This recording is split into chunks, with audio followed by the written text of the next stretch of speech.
Hey, it's Chuck. We are not bemoaning the noon kickoff. We are now owning it. It's a badge of honor. We're the lunatic fringe that defines our coach's legacy when it comes to this game. They don't get to define that outside the family. We're cut from a different cloth. For Ohioans, he's got it all, man. He's even got the jaw. You know the jaw. You see that jaw, and you're just like, yeah, man, that's a dude. Do I want Michigan to beat Oklahoma? No way in hell. I don't know what world I'm living in. This is insane to me. And if you saw my outburst, I apologize. It's showtime now. Boys, welcome into Chuck on Bucks for a little pop on. As I'm just feeling a little excited, guys. Feeling a little excited. The Buckeyes have signed their first Tier 1A prospect out of the transfer portal. They got themselves a long snapper, right? Got themselves Mason Williams, a tight end out of Ohio University, reminiscent of the Will Kazmarek to Ohio State. The sound is a bit off. The mic is messed up.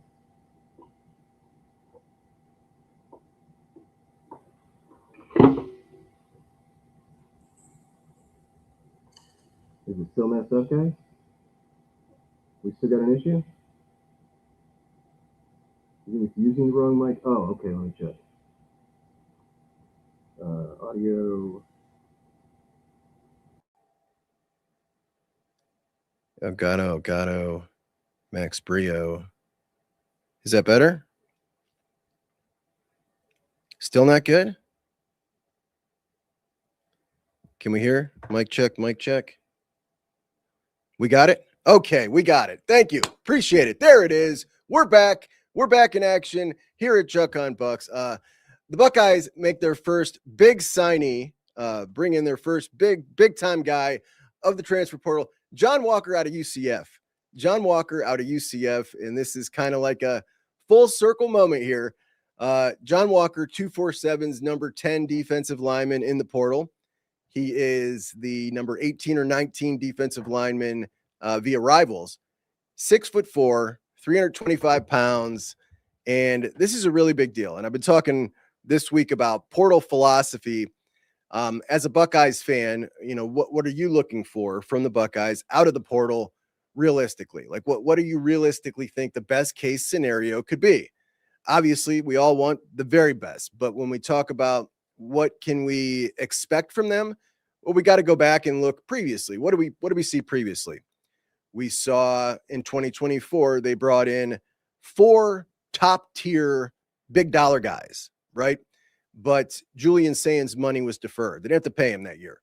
So you had Quinshon Judkins, Will Howard, Caleb Downs, big dollar guys that came in. You got Seth McLaughlin for a lower price, huge hit. Will Kazmarek for a much less price, big time hit. And Julian's money got deferred. In 2025, Tier 1A players, you brought in a couple. You brought in Ethan Onyanwa. He was your premier player. Bo Atkinson was closer to a Tier 1A player. Max Clare. And you'd have to say that the overall portal class of 2025, a bit of a bust, and they were rushed. Obviously, they were busy, and they just didn't get the best out of it. But when we look at what can we expect this year, I think we can expect 3 Tier 1A guys that these are expensive dudes. We know they're expensive. Everybody else knows they're expensive, but we're bringing them in anyway because they can come in and start and make an impact, be a good player right off the rip. And I think that of those, if you had 3, where do I want them? Like I wanted them on the defensive line. I wanted a guy right in the middle of the defensive line. That was my first priority. And they go and get their first guy, one of the very best fits that we could possibly have. Looking at Caden McDonald, is he going to leave? Don't know for sure, but it would certainly make a lot of sense. They're going to try everything they can to keep him, but does this tell us something? I think it might, but I don't think anybody that says they know for sure can know for sure, because I don't think Caden's totally made his mind up yet. But this is the number 1 spot I wanted to see him add a guy, and John Walker is a dude from Kissimmee who went to UCF. He was their highest recruit ever, top 100 kid, and a guy who, I mean, didn't really belong at UCF. He was better than that. He was a guy who had 5 official visits scheduled, 1 to UCF. The other 4 were to Blue Bloods, Michigan, Ohio State, Oklahoma, a guy that is shy, right? He's a really shy dude, and he chose to stay home. And now he has spent a couple years at UCF, freshman All-American year one, grew from 6'3" to 6'4", from 300 to 324, and a more lean 324. Not just that, a guy with a 6 foot 10-inch wingspan, which is enormous when you're playing that position. He's a guy that can absolutely eat up double teams, and similar to Caden McDonald, though not the same kind of production, because nobody has the same kind of production at that position. 29 tackles from the inside, which is great. Caden had 58 in this past year, I think, which is just astounding. Also a guy who had an 80 run defense grade on PFF. Caden's was 91. I believe best in the country at that position. So a fantastic pickup. And when we look at the defensive line, now at One Tech, assuming you don't have Caden McDonald anymore, you bring in another athletic 324-pounder with experience, played 2 years in the Big 12. And then you got your smaller, quicker, change of pace guy who I thought played really, really good this year, Will Smith Jr. I just didn't want to see him be the number one guy, not the guy eating up 40 snaps for you. And now I think you've got a great situation at One Tech. At 3 Tech with Edric Houston, how do you feel about it? I think I felt better about it after his freshman year coming into his sophomore year than I do heading into his junior year. He lost his starting position early in the season, came on a little more at the end of the year. He's just so inconsistent that even against Miami in a game where he had 2 sacks, he won't grade out a champion. He won't come close to grading out a champion in a game that he had 2 sacks, because the highs are good, right? But the lows, there's a lot of them. And he needs to get more consistent. But I think the fact that you've seen the good, the really good out of him, gives you some more confidence. But when we're looking at this defensive line, and I'll pull up the depth chart, at 3 Tech, you got Jarquez Carter behind Edric Houston, and Jarquez got to play a little bit early in the year, didn't play much more after that. Looking at 3 Tech there, Jarquez, then you bring in freshman Damari Simeon. You got second year next year, Trajan Odom, who I think will be passed by Damari. Freshman Darius McKinley. So when we look at where do you add your next piece on the defensive line, obviously Chaz Coleman is the big conversation. What's Kenyatta Jackson doing? Does Kenyatta stay? Does Kenyatta go? I've been leaning towards Kenyatta coming back. I saw somebody in the business put out yesterday the potential of him going into the portal, which I would be absolutely stunned. But you never know, right? I think that people would say last week you'd probably be stunned if I told you Aaron Scott and Bryce West were going into the portal, and I would have been, but I didn't realize that Ohio State was going about their business a little differently when it comes to top tier guys entering into year 3. That's a different story for them now. If you're entering year 3 and you're a top tier guy, you command a certain amount of money on the market. And if Ohio State isn't positive you are ready to be a top tier starter, they're not going to spend that money that you command on you when they can spend it on somebody else who is, they got film on. They know that that guy can start. So that's where you're at with that situation. I'd be stunned if Kenyatta went somewhere else other than the NFL. But if Kenyatta comes back and you got Kenyatta with Epi Satanile behind him, and on the opposite side, Zion Grady and Kari Wilder, and then you got John Walker at 1 Tech, and you brought in a 3 Tech to be a guy to run with Edric Houston, I don't know if that wouldn't be money better spent than a premier edge, to be quite honest, to have 2 studs in the middle with a better Kenyatta Jackson and Zion Grady and Kari Wilder at edge.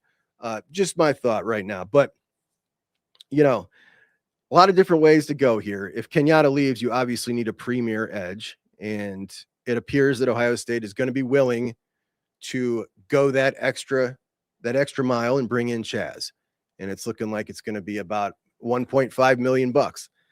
So certainly a tier 1A guy if they bring him in. And while Chaz is a guy that I mean, you guys know I've loved Chaz. I did a video talking about Chaz as the biggest miss of the recruiting class back when they missed him. Love Chaz. And he certainly showed at Penn State with an absurd win rate, right? His win rate is like 30%. A premier pass rusher. He's special in that department. Is he an every down defensive end? He's not a 1-for-1 for a Kenyatta Jackson, right? He's not giving you those kind of snaps, but he's going to get after the quarterback. Are you going to utilize him like that? Are you going to utilize him like that? Because this past year, there wasn't a defense that would have utilized, like if Chaz was on the roster, you got to change. You got to be willing to do that. Who do we even see at defensive coordinator? We don't know yet, but is it worth $1.5 million to bring him in? We're going to have to wait and see. I know a lot of people are very they're going to be furious if Chaz isn't brought in. I don't think I'm going to be that way. I think if Chaz isn't brought in, it's going to be for pretty good reason. It's going to be more money than it makes sense when you can go spend that money. Like we all know they're working with a specific amount of money. And for instance, the DeAndre Moore talk, we talked about DeAndre Moore. Bringing in DeAndre Moore yesterday on a visit or Sunday on a visit. DeAndre Moore is a guy that's going to cost tier 1A money, right? DeAndre Moore plays slot wide receiver. And DeAndre Moore would be an upgrade from Brandon Inniss. But is that upgrade worth more to me than taking that money and putting it on the offensive or defensive line? No, it's not. It's not even close. Because Brandon Inniss, while doesn't have the juice, he's solid. And if you're bringing back Max Clare, you negate how much you need to rely on the slot receiver. But in addition to that, you got some younger guys like Phil Bell who could potentially supplant him if you give him the opportunity. But I just don't really want to see tier 1A money spent on a wide receiver taken away from a different spot. That's my thought. I'm kind of over the having the sexiest wide receivers in the country every year. It doesn't really do anything for me. I want to look more like the team that has the baddest dudes in the country up front. And that's where I'd prefer the money spent. Emily loves the graphics. They're so helpful. Thanks, Emily. Put a lot of time in those graphics. I think that they're kind of fun to look at when they're all done, when you can see it all spread out. All right, here's what we got. An interesting thing about the graphics, guys, and it's something that kind of hurts me to my heart as a guy who follows recruiting, is when we look at these graphics now and we look down the line at the bottom guys, right? When we look at the younger guys, for instance, number one, I'm stunned if we look to the left at the bottom that we have not heard Josh Mickens yet as a guy entering the portal. That has blown my mind. We haven't seen anything about that. And we haven't seen anything from him in 3 years. So when we look at 3-tech, Trajan Odom is a guy who I think we could potentially see get jumped by younger guys. And obviously that's usually the first indication you might not be sticking around. When we look at 1-tech, a lot of young dudes, happy to see that that's restocked. And then over there at the other edge, and I just saw someone in the comments say, get rid of Bo Atkinson. I mean, I don't know what he's going to cost this year. It's not going to be as much as last year, but he certainly didn't earn it. That was a big bust. And when we look at Larry's guys last year, wasn't great. Logan George, Bo Atkinson. Larry relies on relationships that he's had prior in the portal.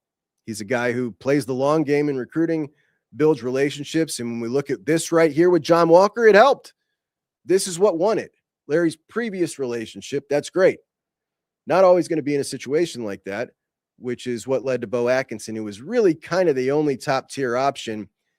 It was him and the kid from Army that went to Georgia, and Ohio State was in on Bo Atkinson. And so was Georgia.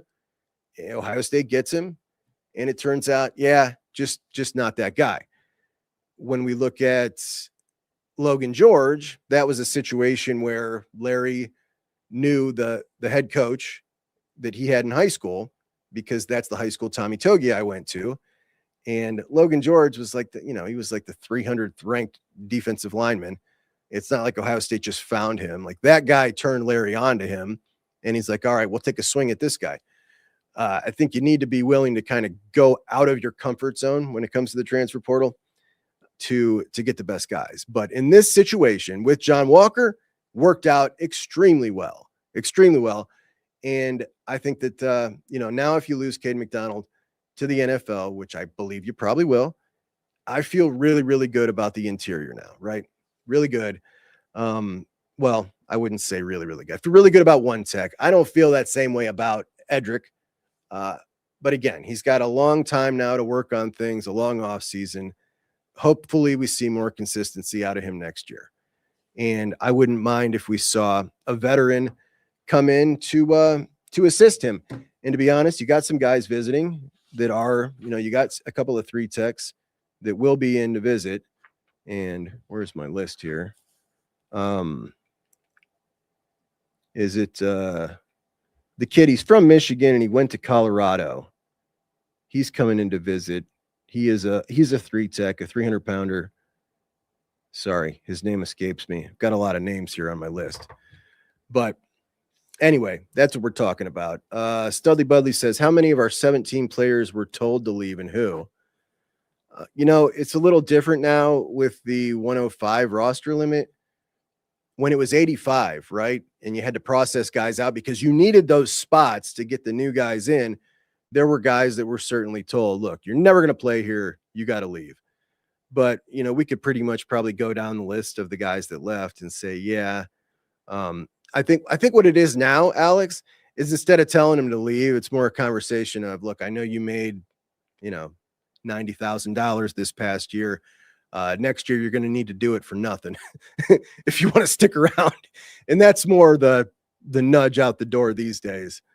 Alex says the wide receiver blocking has been an issue until Chip came in and got on Heartline. That is 100% true. Anybody who tells you any different is full of nonsense. The bulk of Heartline's career, his wide receivers did not focus on blocking. They blocked like crap. And Chip turned that around. I think we saw some crap blocking out of wide receivers this entire year, to be quite honest. Matt says Day needs to start running the quarterback at least 5 to 7 times a game, keep teams honest, and let them know that he finally will run. Couldn't agree more. I couldn't agree more. This is college football, man. You're even seeing it more in the NFL. If you don't have a quarterback who the defense fears at all to be a run threat ever on a scramble, nothing, you make their jobs easier. And your job as an offensive coordinator or as a guy making a game plan is to make it as difficult as possible on the defense. You're making it easier. And I can't stand it. Day has been through his career. I think he's evolved. He was someone who was terrified for a quarterback to run earlier. Even told a guy like Justin Fields, who was an amazing athlete, that he didn't want him running. You go down through the list, but then you get to a dude like Julian, who I was excited for his scrambling ability because it's all through his high school film. Sometimes even reckless with his body, right? And we see him. What does Day say after Michigan? He says, one of my favorite plays in the game was when he scrambled for a first down. And when you hear Day say things like that, it's like, okay, is he changing his mind on this? Does he want him to scramble? And we look at that Miami game. Is this Julian not wanting to do it? Is it a directive? I don't know. But there were certainly a couple of plays that stood out in that Miami game where you just got to wonder, like, what in the hell is the deal that you won't go take those yards right there? They're right there. We all see them. You clearly see them. Why are you just chucking it out of bounds? I don't understand it. But I'm with you. I think it needs to be part of the offense. I think you need to be willing to pull some read options. I think it's an element in college football that you have to have. And it starts, honestly, with recruiting. I don't want a statue. I don't want a guy who's not willing to run or who can't run.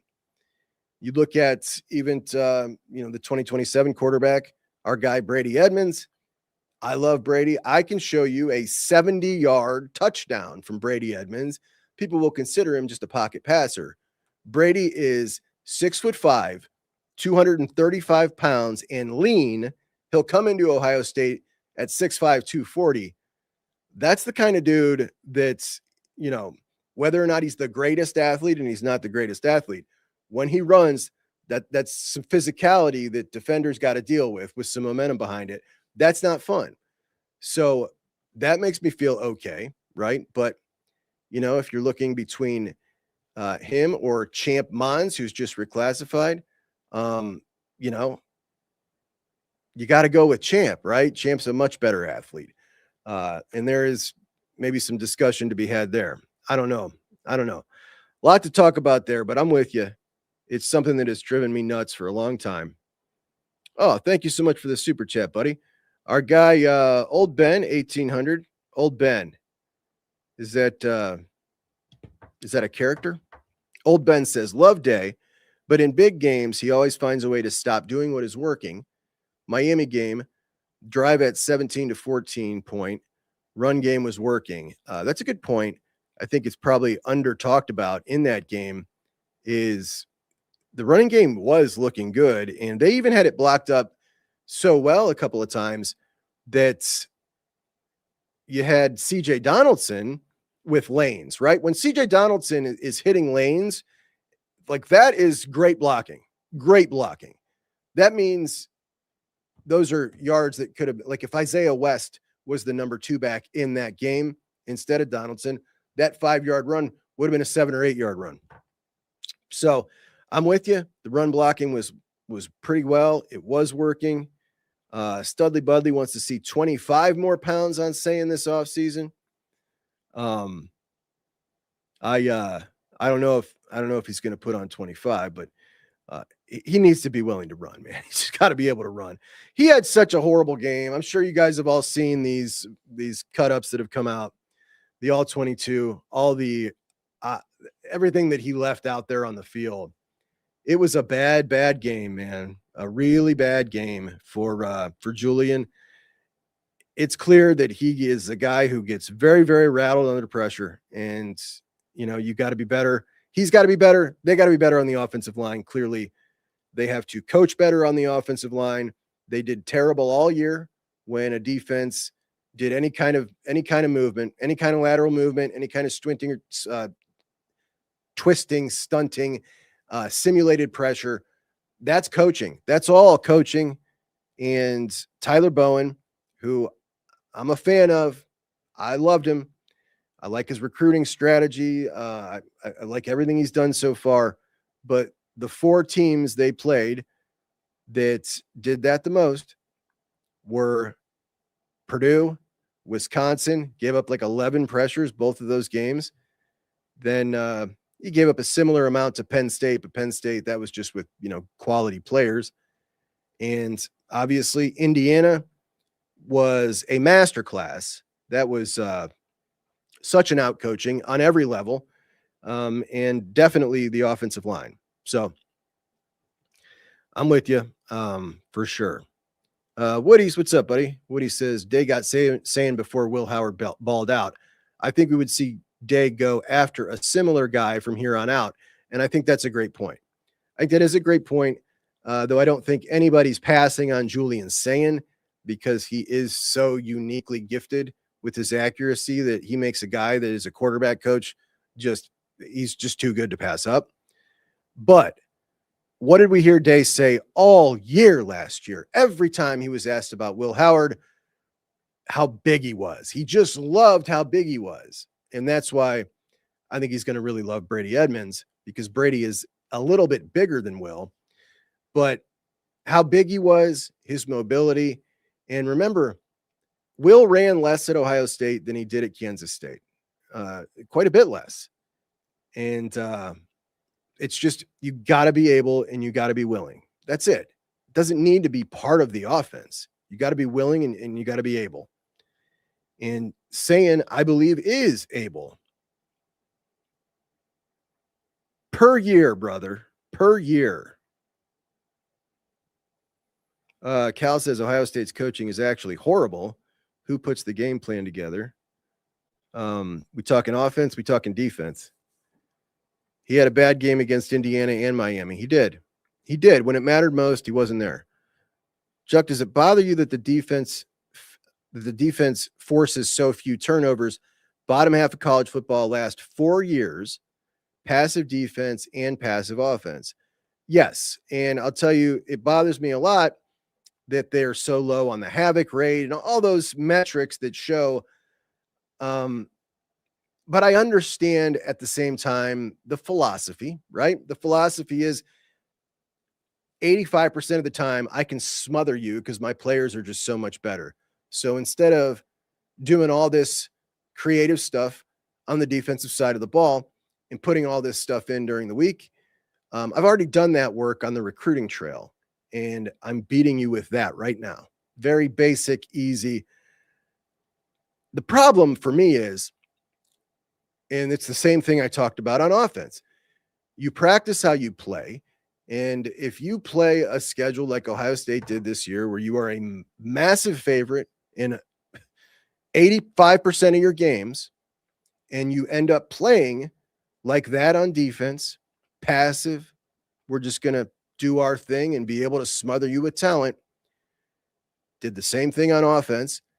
When you then go and step up into competition to a team that is as good as you, you're now asking all your players to play different. You're asking them to play different than they've played all year. That doesn't translate well, doesn't do well. And that's why I hated the schedule, and I love next year's schedule. Next year's schedule is so challenging that they are going to have to get up, total focus on winning games all year long, that they're going to be scared they could potentially lose. And that right there is going to produce a better football team. And I think we'll see a pickup in havoc rate, in forced turnovers and things like that. The Big Ten did not do us any favors this year at all. That schedule ended up being just an absolute walk in the park. And Ohio State had more time to putz about, and they never even settled on an identity, who they were offensively, because they were, let's putz about with this, so putz about with that. It was never about, we got to go win this game.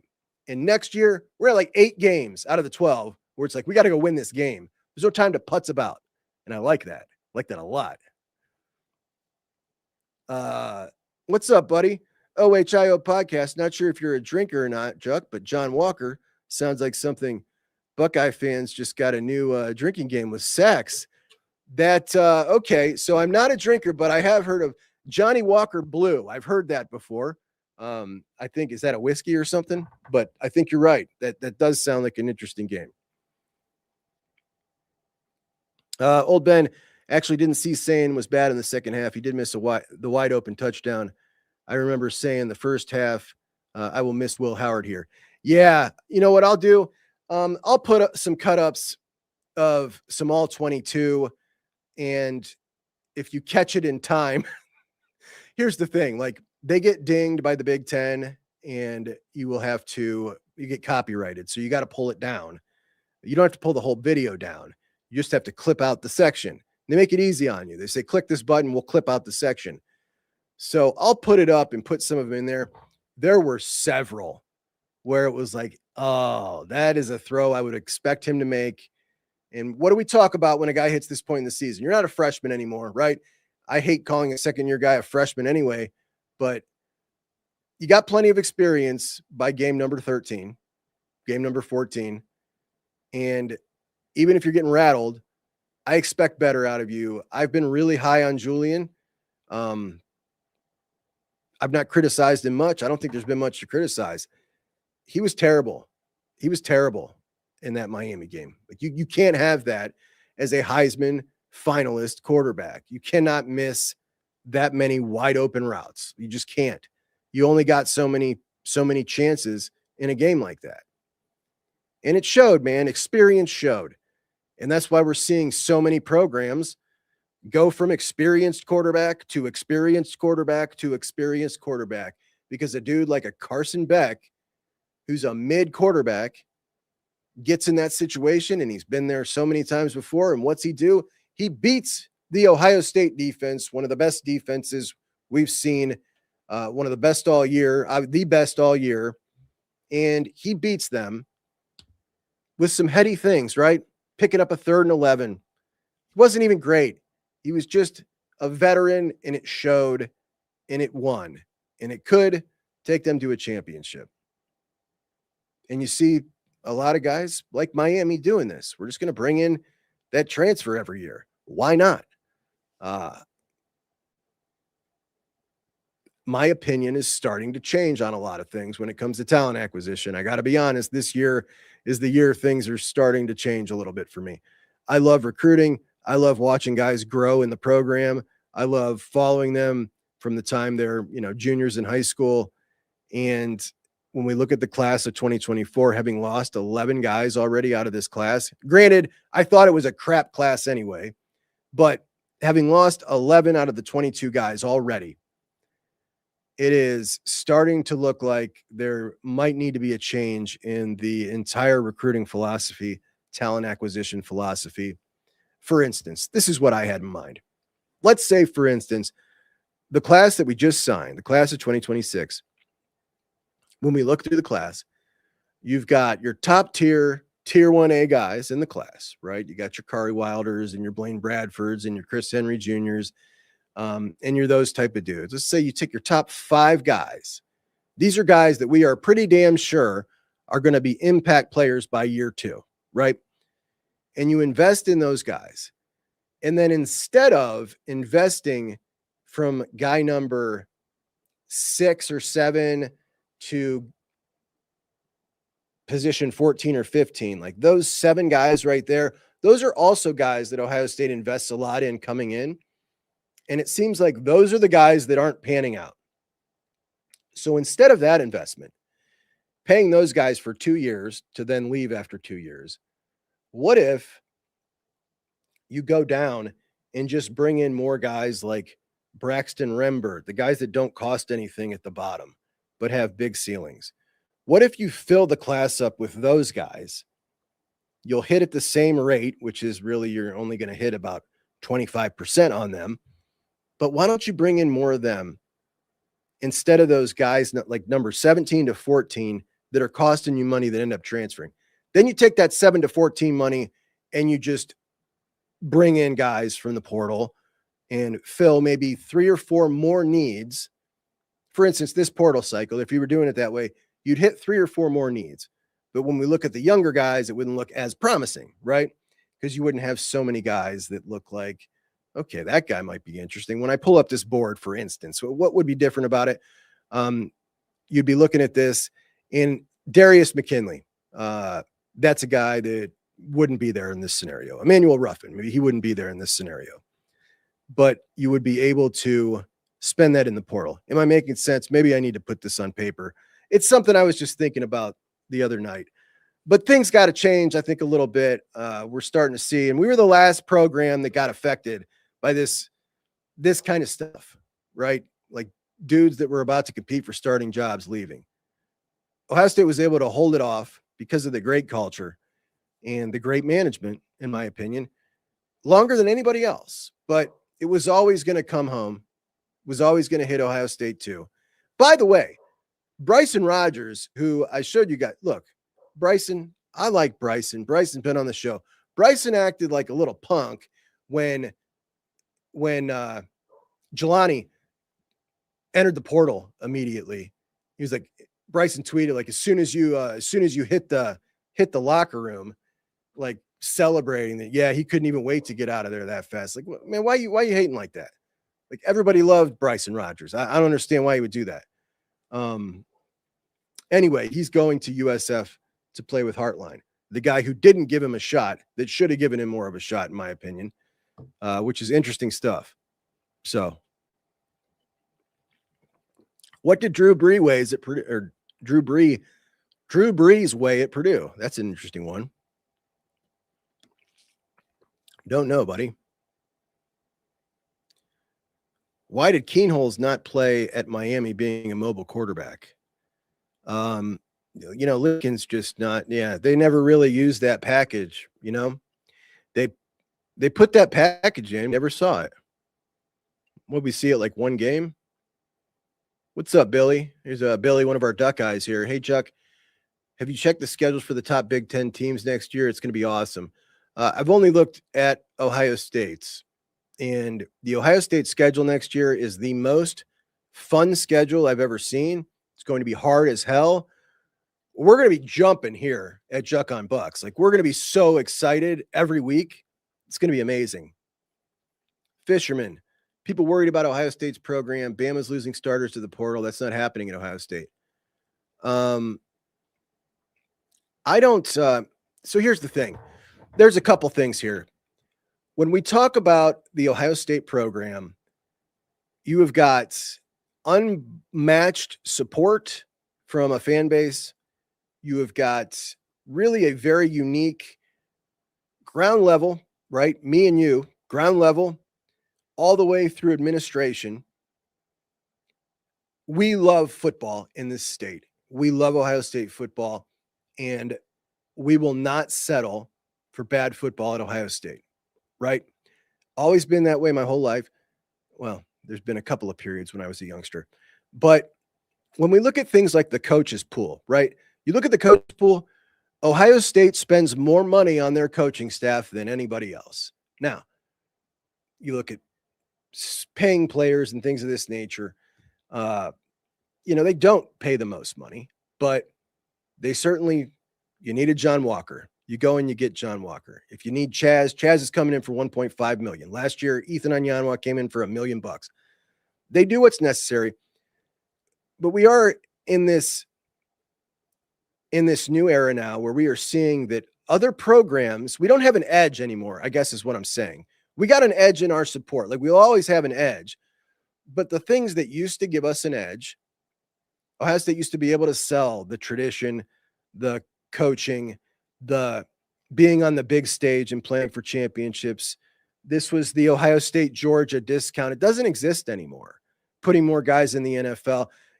You look at Miami and you look at Oregon's roster, there's going to be tons of dudes rolling into the NFL off these rosters. Like, these kinds of things aren't going to sell to the next crop of guys because we don't have the market cornered on that stuff anymore. And that's a bummer.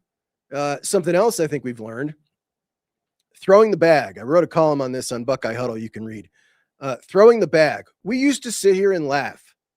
Every 5-star defensive lineman recruit we lost in a recruiting battle to Miami, we would laugh and we would question the caliber of young guy, like a Justin Scott who flips to Miami, and on his recruiting graphic, it's got him flipping to Miami with a pile of money on the beach. And we would just roll our eyes and laugh. Like, you can't have a good culture bringing in a bunch of guys and this is all they care about. And some of that was coping, and all of it was nonsense. All of it. Because when I looked at that Miami team, that's a team that won recruiting battles by winning contract negotiations. And guess what? It was a bunch of happy employees, and it was a tight team. Tight team. Oregon's a tight team. Texas Tech put that thing together this year. They look like they have great culture at Texas Tech. So all the things about throwing the bag, you can't build a culture, and all the ridiculous comments comparing things to Jimbo Fisher's terrible disaster at Texas A&M, right? Which, by the way, those guys never even got paid, which is why that all fell apart. That's all over now. Like, throwing the bag, yeah.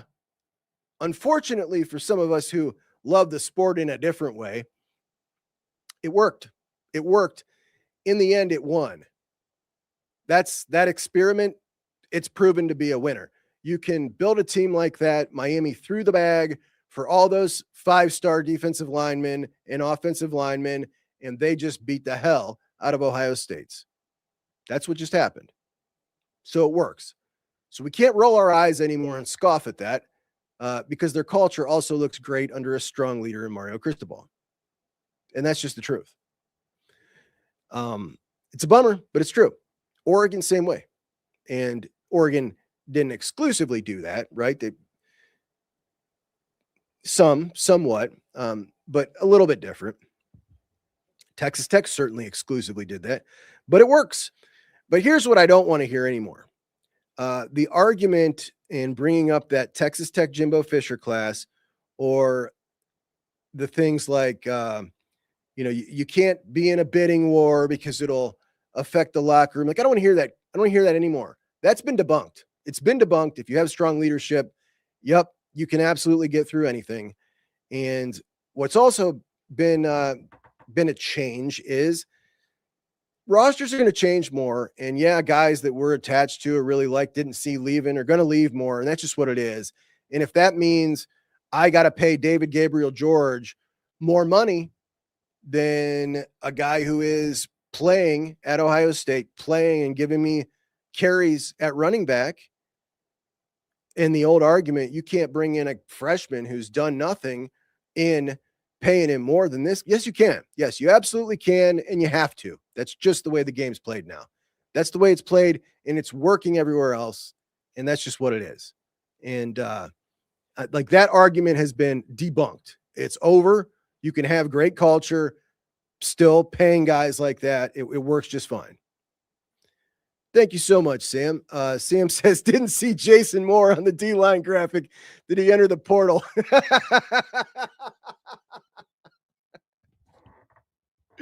That's a good point. That shows you what I think of him. No, he didn't enter the portal. But that was unintentional, Sam. I'm sorry.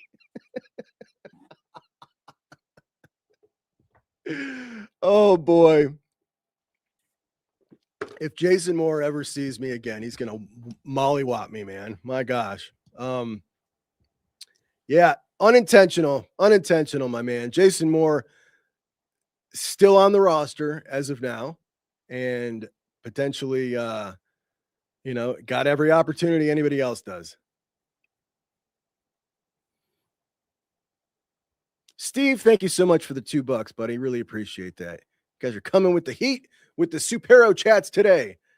So, I popped on here. Old Ben Kenobi is a Star Wars. Oh, sorry, guys. My kids love Star Wars, or they did when they were younger. I never got into it. Mr. 88 Brees just watched the tight end show. Didn't realize this was a live show. Hello from Texas. Not usually a live show. I pop on live every now and again. We are live every Monday and Wednesday at 8 p.m. over on the Buckeye Huddle channel, which is the same show. I just do this show over there. But yeah, over here at Juck on Bucks, we don't do a ton of live shows. But sometimes if I've got not a whole lot to do, I only expected to go for 10 minutes, and we're at 42 right now. But we got a big audience, and you guys are really bringing the heat. Chicken Man says, Cignetti has it figured out. To heck with high school recruits, recruit the portal harder. It's a very interesting conversation. Cignetti is stuck, though. He's stuck, and there is a chance that you whiff. I've watched a lot of Ohio State fans lament the fact that Cignetti has gone and all these good Indiana portal guys, we're seeing them acquire. Ohio State has 12 top 200 players in the class of 26. Indiana has none. So that's money Ohio State has already invested on their roster that Indiana did not have to. Ohio State has those guys coming up through the system. Cignetti has to go replace his starters from the portal. In the past, we would say that a program like Cignetti, they're doing what they have to do. But if they had their choice, they would much rather do it like Ohio State is doing it. They did sign a 22-man class out of high school, but they didn't invest heavily in top-tier prospects, and I think they could have. So I guess the question is, does he want to stick like this, about 65% portal guys, or is he going to try to transition to be a little more balanced with high school guys? I think, like with anything, it's always about balance. We look at Ohio State, 27.7 portal guys. I think that should go up. Ohio State, Georgia was at 9.7. Ohio State triple Georgia. But when we look at how things are playing out now, these fifth-year portal guys are incredibly valuable, even if they're guys who weren't that good. Guys with experience that are that old are just incredibly valuable, and we're seeing that proven. So a little more balance, a little more portal, and I think we're starting to see that with some of the moves that we've seen. Tom says, welcome, Juck, to reality. You hit it perfectly. And this is why we have to get past not being able to recruit top offensive tackles. Juck is going to be very conflicted when Isaiah West enters the portal with DGG is getting the bag. Oh my gosh. Oh my gosh. Not my guy. You bring up something hilarious, Woody's. Check this out. Yesterday in the comments section, somebody said that they really believe in Max Roy. And I'm like, Max Roy, that's interesting. Veronica West. Yeah, it turns out it's Isaiah's mom. And she said to me, she loves the show, not just because I've been such a supporter of Zay, but because she's learned almost everything she knows from watching the show since I started. So shout out Veronica. And Isaiah, there's no way he's not playing. He's not playing anywhere else. If he does, I'm a fan forever. Love that kid, man. He's the best. Solo says Sig won one playoff game and people talk like he invented the forward pass. Dude, this college fan's reaction is so weird to the left or to the right. Brother. If Cignetti walked away from college football today, right now, what he did is the most amazing thing I've ever seen in college football, period. To try to compare it to an Ohio State because he didn't win a championship, what he is unbelievable. This guy is at Indiana, walked into a garbage program, and in 1 year, 2 years now, he has beaten Alabama, Ohio State, Oregon. Who else? What else is the list? It's unbelievable. Nobody, like everybody in the country is looking at this guy and now talking about him like he's got it off he does. He's amazing. And not only that, his offensive and defensive coordinator, hot commodities, right? They both just re-upped with him.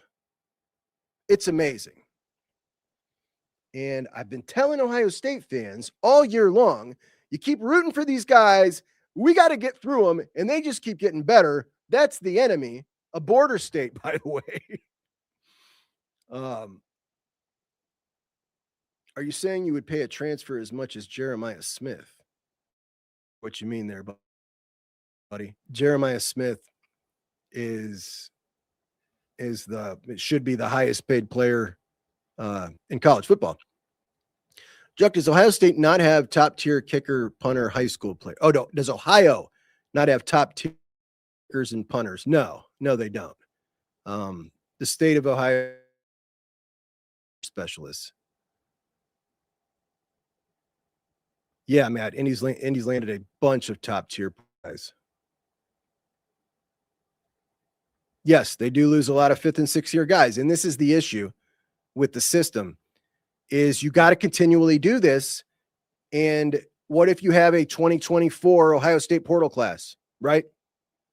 You bring in your best guys in there. They become, they're the Ethan Anyanwas or the Bo Atkinsons. And you magnify that by, multiply that by 4 because they bring in a lot more portal guys. And now you got an issue. Now you got big holes. Thoughts on Brian Daboll potential? I'd be very happy about it. I did a show last night. Last night, the show was about an Ohio State offensive revamp. Ryan Day needs an outside influence to come in and add new stuff, add new concepts, be a different set of eyeballs, and somebody that he doesn't need to babysit, because I think he's been really good at being the CEO and the coach. And I think that in recent years, outside of the playoff run, he's not been great offensively. He's just not been. I don't think he has the title of that's a great offensive mind anymore. He had been, but I don't think that's where we're at anymore. Urban Meyer at one point was a great offensive mind, and then he wasn't. Things caught up, things changed, and he needed to go get Ryan Day. It's that time. 7 years he's been the head coach the same amount of time as Urban Meyer now. I think he is entering into his final chapter as the Ohio State head coach. I think he's got 3 to 5 more years left as the Ohio State head coach. And in this final chapter, he's pushing for national championships. And to get that done, he needs an outside influence to come in. He needs to be less involved in this offense. I think that my hope is that he recognizes how his offensive philosophy this year and the way he chose to play really affected the outcome of this season. And he needs someone else who is the driving force behind the offense and not him. Not to say he has no hands-on in it, but he needs someone else who is the driving force. Brian Hartline was not the driving force behind the offense. I refuse to believe that, but that's what he needs. So if it's Brian Daboll, look, it's a professional and he knows what he's doing. So yeah, I'm all for it.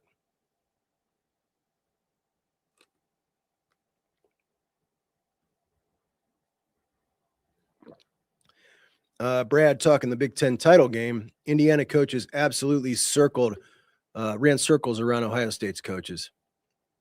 They did. If Ohio State was not so talented, that would have been nowhere close. And this is true. This is what you get into. 60% of the Indiana roster is leaving. They have no choice but to go crazy in the portal. That's exactly right. That also means 60% of the payroll is leaving, and that's why they have all this money to spend.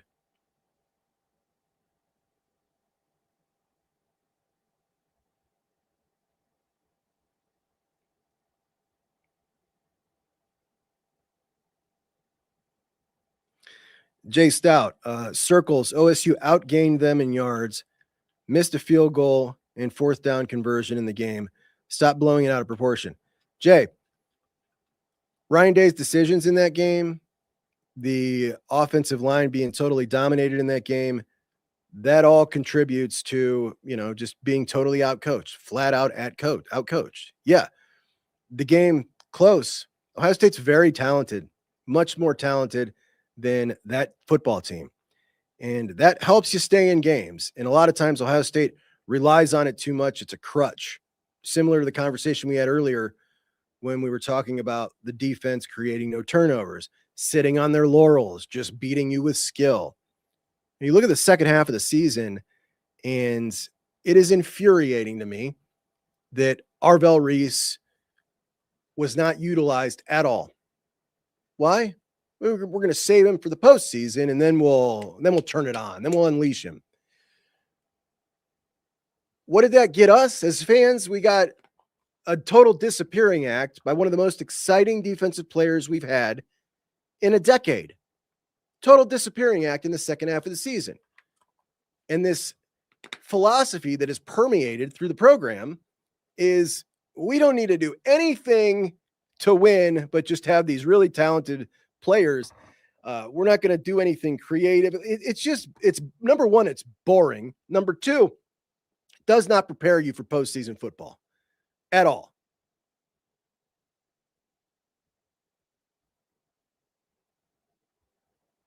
Well, you guys are bringing it today. MK2KW heard Todd Monken at Baltimore today.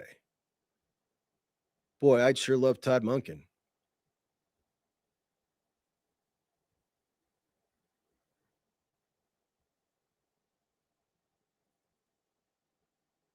None of the last portal guys were ranked high. I don't know what you classify as high. Phil Daniels was a top 10 tackle. Ethan Onyanwa was a top 15 tackle, but I think everybody in the industry was like, yeah, that's a bad ranking. That dude's one of the top guys. US Vet, what's up, Chuck? You're saving my work day with this stream. I'm happy to help, buddy. Again, we're at 54 minutes. Certainly wasn't expecting that. Who do you think would be the best OC poll that Day can get? I would love to see JT Barrett. I don't want to see JT Barrett. Even though I love JT Barrett, I think JT is a couple years away from that. And I think that oftentimes we throw this is an Ohio State fit too much. It's like our impulse because we love it. And sometimes it can be like, I want a guy who's 50 years old, man. I want a guy who's 50, who's seen it. That's what I want. The drop-off from the CJ era in throwing the ball is woefully notable, with receivers' talent still at a peak. Well, Tom, that'll happen when the CJ era coincided with CJ being being as talented as he was. Juck, who you got in the semis? I'm going with the Ole Miss upset just because it would be so absolutely hilarious. And I'm going with Oregon. Ole Miss and Oregon. I want to see so bad Ole Miss make it to the national championship game without Lane Kiffin, and it would make my year, honestly. Could you imagine if they won a national championship? I would love it so much. That's who I'm rooting for to win it. I'm rooting for Ole Miss to win it all.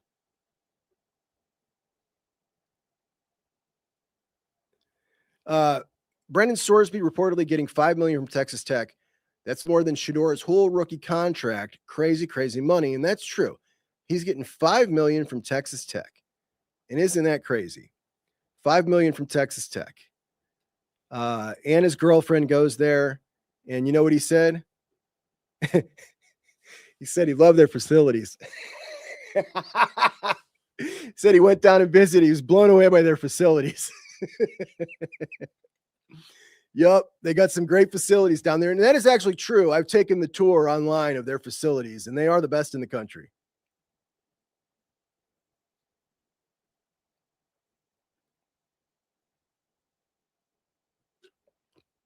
Jaro Happiness heard a rumor that Reese is interested in coming back next year as an edge. Brother, whoever rumored that to you got it rumored to them by a bonehead.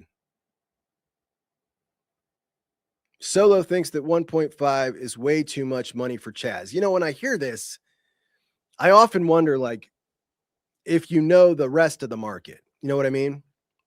Not a shot at you at all. I'm just saying, like, do you understand how much guys that have the potential to be like top 10 picks get paid in the portal? Like, do you know what the numbers are? Because it's right in line, and that is the ceiling for Chaz Coleman. That's the ceiling for him. Has he proven it? No, not at all. But nobody out of high school has proven anything in college football, right? They often get 1.5 million.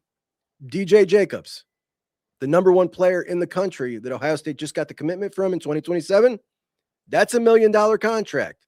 Is that too much for him? Has he proven anything? No, but he's got top 10 NFL draft potential, and he's going to get $1 million. And that'll keep going up. You know what I'm saying?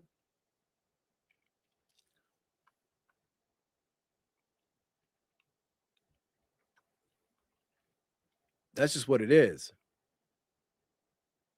In this again, like, I think 1.5 million is absurd for a guy with one sack. All right, but at the same time, we know that that's what premier edge rushers out of high school get. They don't have any sacks. None of the sacks. They haven't shown that they can even compete as a freshman head to head. Like, they've shown you nothing. That's what they're getting. So in Chaz Coleman, I got a guy who I watched on 50% of the snaps he played against Ohio State, whipped his man across the field from him, dominated.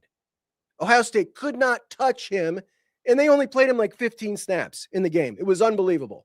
Unbelievable. So Penn State chose to not play him like much at all in the second half of the season. That obviously contributes to that sack number, but I guess number one, sacks are overrated. It's about how many plays do you kill as a defensive lineman. I'll put it to you this way. His win rate, which is basically man on man, you do a rep, who wins the rep? A top tier defensive lineman is going to be like 20 to 23%, really good. Chaz Coleman, 30%.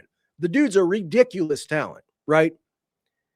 Has he been utilized in a way that we've seen the most out of him? Hell no, not even close. He didn't even play the second half of the season, barely.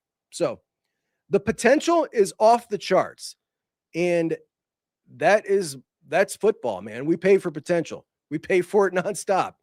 Brendan Sorsby, Brendan Sorsby did what at Cincinnati to merit $5 million? That's the Cincinnati quarterback, bro. Right? Like, we pay for potential. Absolutely. And if we don't, somebody else does.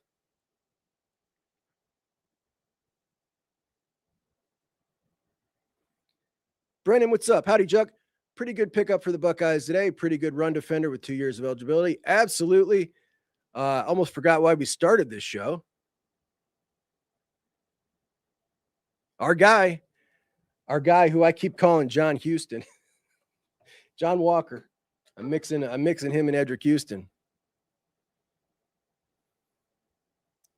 Barlow Buck. Interesting that Chip decided to go to Northwestern, isn't it? That's an interesting one.